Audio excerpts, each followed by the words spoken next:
আচ্ছা, ওনার NID card নেই। উনি যদি বাবা-মার এনআইডি কার্ড ইউজ করতে চায়, নীর ভাই এই ভিডিওটা দেখে থাকলে যখন এটা ইউটিউবে থাকবে কাইন্ডলি মাফ করে দিয়েন। কেউ চাইলে বাবা-মার এনআইডি দিয়ে ইউজ করা যায়, মানে প্রোফাইল খোলা যায়। যেহেতু ফাইবারের ইউজার নেমের সাথে এনআইডি কোনটা ইউজ করতেছি ওটা ম্যাটার করে না। আমি ইউজার নেম যে কোনোটা দিতেই পারি, তাই না? fiverr.com/ যে ইউজার নেমটা থাকে দেখাই।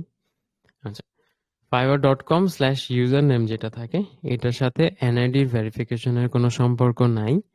আমি চাইলে ব্র্যান্ড নেম বা আমার নিজের নাম দিয়ে এই ইউজার নেমটা ক্রিয়েট করতে পারি, যদিও এনআইডি আমার বাবার নামে। অ্যান্ড এনআইডিটা আমি অ্যাকাউন্ট সেটিংস থেকে জাস্ট নাম দিয়ে অ্যাড্রেস দিয়ে এনআইডি ডিটেলস দিয়ে ভেরিফাই করে ফেলবো।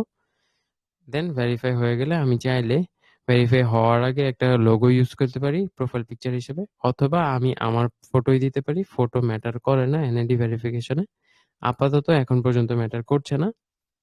ফিউচারে হইতে পারে যে, হ্যাঁ, ফিউচারে হবেই, কয়েক মাস পর বা ১ বছর পরও হইতে পারে যে ফিউচারে ভিডিও ভেরিফিকেশন আসবে ফাইবারে। অ্যান্ড ভিডিও ভেরিফিকেশন আসলে অবভিয়াসলি যার এনআইডি তাকে উপস্থিত থাকতে হবে, ভিডিওতে ইন্টারভিউ দিতে হবে।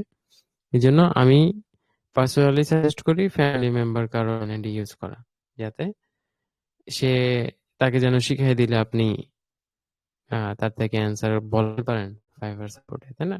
অত টেকনিক্যাল কোশ্চেন তো আর করে না, বেসিক কিছু ইনফরমেশন জিজ্ঞেস করে আর জাস্ট মিলায় দেখে যে সেম মানুষই নাকি। তো ভাই বোন বা কাজিন কাউকে কারো এনআইডি ইউজ করলে ভালো, তাকে আপনি বুঝাইতে পারবেন and তাকে বুঝানোর পর সে বলতে পারবে, যেটা হয়তো আমাদের বাবা মা বলতে পারবে না, তাই না? তো এটা একটু মাথায় রেখে দেন এনআইডিটা ইউজ করা উচিত।